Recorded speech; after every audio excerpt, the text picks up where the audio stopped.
Se você achou que a política brasileira poderia ficar mais surpreendente, é porque ainda não percebeu o que está acontecendo nos bastidores.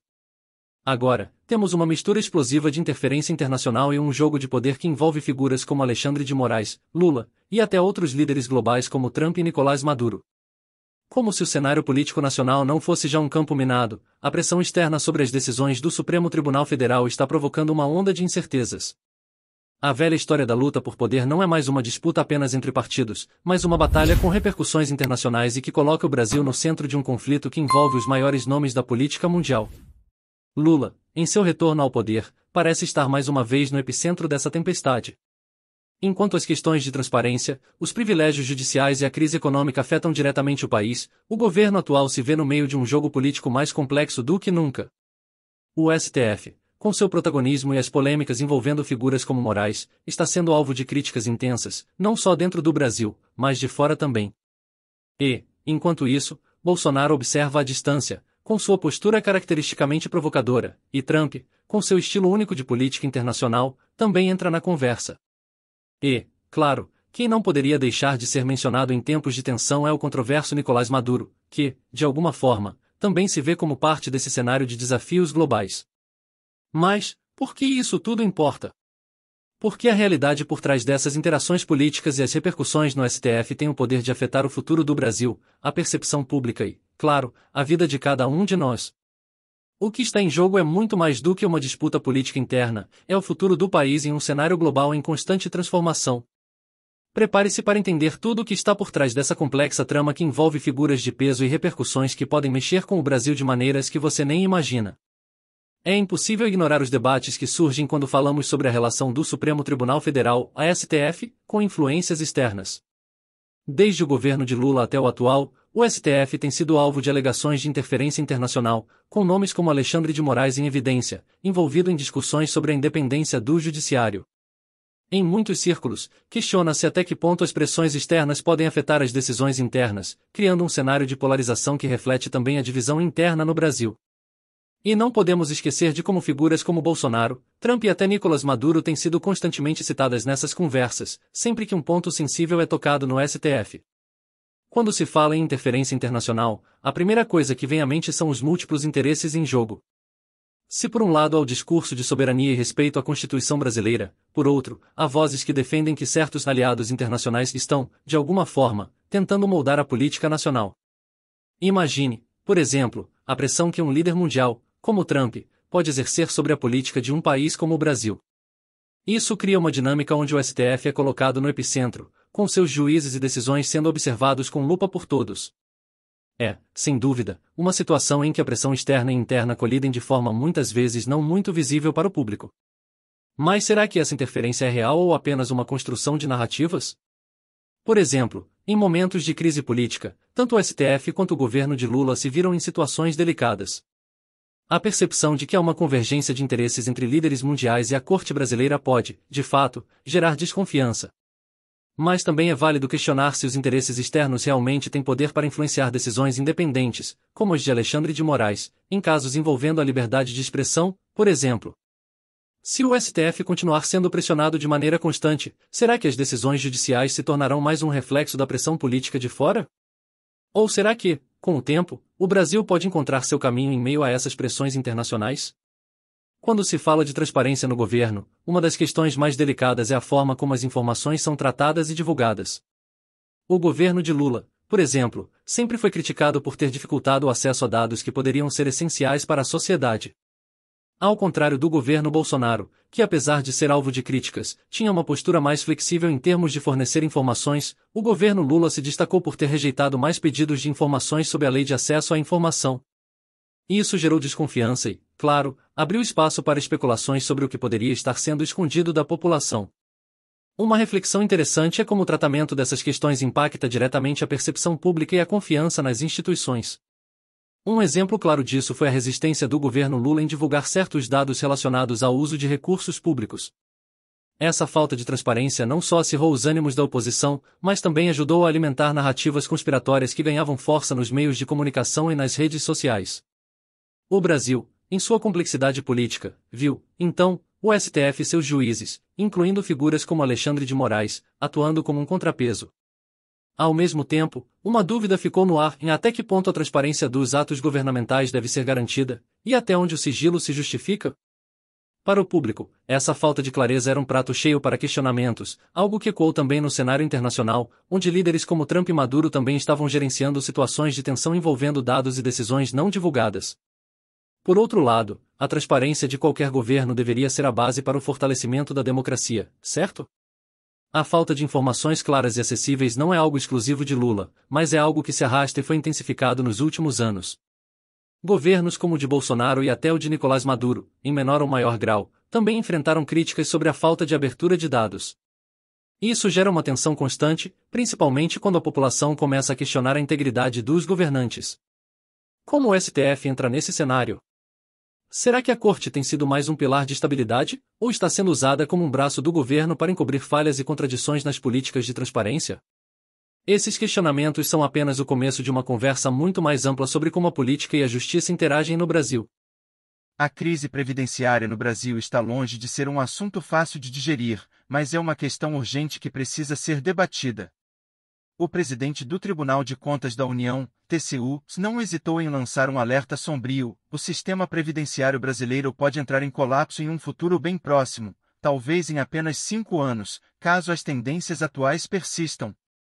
Isso soa como um alerta de socorro para uma população que já enfrenta dificuldades financeiras e uma crise econômica que se arrasta desde o governo de Bolsonaro, e que, agora, persiste no governo Lula.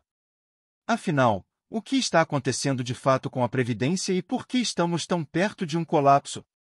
A resposta, embora complexa, está ligada a uma série de falhas no sistema de gestão e na falta de reformas efetivas. O impacto da crise previdenciária vai além dos números frios e gráficos. Ela afeta, diretamente, a vida dos brasileiros. Ao observarmos figuras políticas como Bolsonaro, que tentou implementar reformas que não foram bem recebidas por todos, e agora o governo de Lula, que enfrenta uma situação ainda mais delicada, vemos um panorama de incertezas. A população sente o peso disso, seja pela falta de recursos para aposentadorias dignas ou pelas promessas não cumpridas. De que adianta o governo anunciar grandes investimentos se a sustentabilidade do sistema previdenciário está em risco? Com o aumento do número de aposentados e a diminuição da contribuição ativa devido ao desemprego, o sistema está se tornando cada vez mais insustentável. Essas questões, claro, afetam diretamente a estabilidade do país e a confiança que os cidadãos têm no sistema político e na própria justiça. O STF, por exemplo, frequentemente se vê no centro das discussões sobre reformas que podem afetar diretamente o bolso do brasileiro. E a cada novo governo, seja de Lula ou Bolsonaro, surgem novos debates sobre como resolver esse impasse, mas, até agora, as soluções parecem sempre estar no horizonte distante. A grande questão é como o Brasil, com sua dívida crescente e o risco de falência do sistema previdenciário, conseguirá lidar com essas pressões? E será que o STF, com a sua imparcialidade, será capaz de agir com a seriedade que a situação exige? Recentemente, um grande jornal alemão levantou sérias questões sobre o funcionamento do judiciário brasileiro, mais especificamente sobre o Supremo Tribunal Federal, STF. A crítica foi contundente, apontando não só os privilégios dos juízes, mas também a proximidade do STF com setores privados e a falta de supervisão externa. Para muitos, esse tipo de comentário de uma mídia internacional pode parecer um desrespeito, mas será que devemos ignorá-lo completamente? O fato é que, por mais que o Brasil tenha uma das democracias mais consolidadas da América Latina, a forma como o STF tem se comportado em relação à transparência e à ética judicial tem gerado questionamentos, inclusive de aliados internacionais. Afinal, um país democrático não deveria ser mais aberto à crítica, especialmente quando envolve a confiança pública. Uma das críticas mais fortes levantadas pelo jornal alemão foi em relação ao evento anual Gilmar-Palusa, realizado em Portugal, que reúne membros do judiciário e setores privados. Esse tipo de evento, ao ser discutido amplamente, levanta suspeitas sobre a relação íntima entre o judiciário e interesses privados. O que parece ser apenas uma reunião amigável de amigos e colegas, pode, na verdade, ser interpretado como uma forma de estreitar laços que podem impactar a imparcialidade dos julgamentos. Mas, é claro, Essa é uma análise delicada e a relação entre o poder judiciário e o setor privado existe em muitos países, incluindo os Estados Unidos, onde figuras como Trump frequentemente se veem envolvidas com negócios privados. No entanto, será que no Brasil, com a sua fragilidade política, essas relações devem ser mais transparentes? E como isso reflete na imagem de um STF que, em muitos momentos, parece estar acima da crítica? Agora, a pergunta que fica é: até onde a crítica internacional, especialmente de uma nação como a Alemanha, deve ser levada em consideração? Será que o Brasil precisa tomar ações mais contundentes para garantir que o STF não caia em práticas duvidosas? De fato, as críticas à falta de supervisão externa e aos altos privilégios do judiciário precisam ser analisadas com seriedade. Afinal, o sistema democrático só se mantém forte quando seus pilares, como o STF, são não apenas eficientes, mas também íntegros e transparentes. E isso abre espaço para a reflexão sobre até onde a independência do judiciário deve ir e até onde ele deve se submeter à sociedade e ao mundo exterior. Nos últimos anos, um dos temas mais polêmicos no Brasil foi o aumento dos privilégios para juízes e promotores. A cada novo governo, especialmente durante o período de Bolsonaro e agora no governo de Lula, as notícias sobre aumentos salariais e benefícios extensivos para essas figuras do judiciário começaram a se multiplicar. O que parecia ser uma simples política de reconhecimento para profissionais essenciais, acabou se tornando um símbolo de desconforto para grande parte da população. A questão central gira em torno da alta proporção do PIB que esses privilégios representam, algo que, em tempos de crise econômica, soa como um desrespeito às dificuldades diárias de milhões de brasileiros. A indignação cresce quando se percebe que esses benefícios não são apenas um reflexo de uma classe privilegiada, mas uma grande disparidade em relação à realidade de um povo que vive com salários mínimos e enfrenta uma inflação constante. Se olharmos para o impacto disso no orçamento público, a situação se torna ainda mais grave. O Brasil tem uma carga tributária altíssima e, ao mesmo tempo, o sistema de justiça parece se beneficiar de um sistema que privilegia seus membros, deixando de lado o que poderia ser investido em áreas essenciais como saúde e educação. Um exemplo disso é o aumento de gastos com benefícios como aposentadorias especiais, planos de saúde e até mesmo segurança privada para juízes.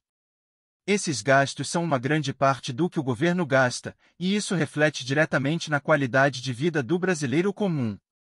No entanto, como justificar tamanha disparidade, quando se sabe que a população, em grande parte, enfrenta uma realidade de falta de acesso a recursos básicos e serviços de qualidade? É interessante notar que o aumento dos privilégios judiciais não é um fenômeno isolado, mas faz parte de um processo global que também envolve países como os Estados Unidos, onde figuras como Trump, que possuem relações estreitas com o sistema judiciário, enfrentam críticas sobre o uso de recursos públicos. Mas, ao mesmo tempo, não podemos ignorar a realidade brasileira, onde, com a crise fiscal em curso, parece insustentável manter esse sistema de privilégios para uma pequena parte da população. O STF, por exemplo, sempre esteve no centro de discussões sobre esses aumentos. Será que, com a atual situação econômica, esse cenário vai mudar? Ou o sistema continuará a beneficiar quem já está no topo, em detrimento de quem mais precisa? É uma pergunta que fica no ar e que, sem dúvida, precisa ser discutida com mais profundidade. Nos últimos anos, a falta de moradia no Brasil tem sido um problema crescente, e os números são alarmantes. O aumento de 25% nas pessoas sem casa não é apenas uma estatística, é um reflexo da desigualdade social que assola o país.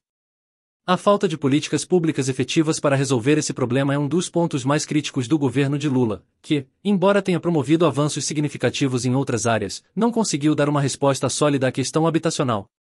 Durante o governo de Bolsonaro, essa problemática também foi negligenciada, mas parece que agora, em um cenário de crise econômica global, a situação se tornou ainda mais desesperadora. O que fazer, então, quando o número de pessoas sem teto continua crescendo a passos largos e a sensação de insegurança aumenta entre as camadas mais vulneráveis da população? Além disso, a crise econômica que assola o Brasil agrava ainda mais o quadro da falta de moradia. A inflação crescente, os altos juros e a falta de uma política de incentivo à construção de moradias populares são apenas algumas das causas desse cenário caótico. Com a escassez de recursos públicos, o governo enfrenta uma situação delicada, e os brasileiros, que já lidam com o aumento do custo de vida, veem suas esperanças de alcançar a tão sonhada casa própria se distanciando ainda mais. Enquanto isso, a classe média e os mais ricos continuam a adquirir propriedades, muitas vezes sem a devida fiscalização sobre suas aquisições. E o que fazer com os milhares de brasileiros que, todos os dias, buscam um lugar para morar, sem ter a quem recorrer? As soluções parecem estar sempre a um passo de distância, mas nunca chegam de fato à população que mais precisa. Em paralelo, os problemas econômicos do país continuam a ser um peso cada vez maior, que agrava essa falta de acesso à moradia. Mesmo com as promessas de Lula de impulsionar a economia, muitos ainda duvidam da capacidade do governo de trazer mudanças significativas nesse cenário. O que podemos observar é que a falta de moradia não é apenas uma consequência da crise econômica, mas também de uma gestão pública que não consegue pensar em soluções concretas para os mais pobres. A população, já desiludida com a classe política, começa a questionar as prioridades do governo. Enquanto algumas áreas do Brasil se desenvolvem, outras continuam abandonadas, e a casa própria para muitos brasileiros parece um sonho distante. E, mais uma vez, surge a pergunta: será que estamos realmente fazendo o suficiente para resolver esse problema de forma definitiva? A relação entre mídia e percepção pública no Brasil é um tema vasto e complexo. Nos últimos anos, as narrativas divulgadas por veículos de comunicação, tanto locais quanto internacionais, parecem estar em desacordo com a realidade vivida pela população. Por um lado, temos um governo, como o de Lula, tentando vender uma imagem de recuperação econômica, de um Brasil em ascensão. Por outro, a sensação de que a economia não tem avançado de fato é palpável nas ruas, onde o brasileiro ainda luta para fazer o dinheiro do mês durar. A disparidade entre o que é noticiado e o que é vivido é, sem dúvida, um dos maiores pontos de frustração para o povo. A mídia, em muitos momentos, parece não conseguir traduzir as dificuldades reais da população, fazendo com que muitos se sintam invisíveis nesse cenário. Será que, ao focar tanto em determinados aspectos do governo, a mídia está deixando de lado o que realmente importa para as pessoas? Não é difícil perceber que, em tempos de polarização política, a mídia tem se tornado um campo de batalha ideológico. A forma como as notícias sobre Lula, Bolsonaro, Trump ou até mesmo Nicolás Maduro são tratadas nos jornais influencia diretamente a percepção pública. A maneira como esses líderes são representados, seja com conotação positiva ou negativa, molda a opinião popular, gerando divisões cada vez mais intensas. Mas a questão crucial é, qual é o papel real da mídia?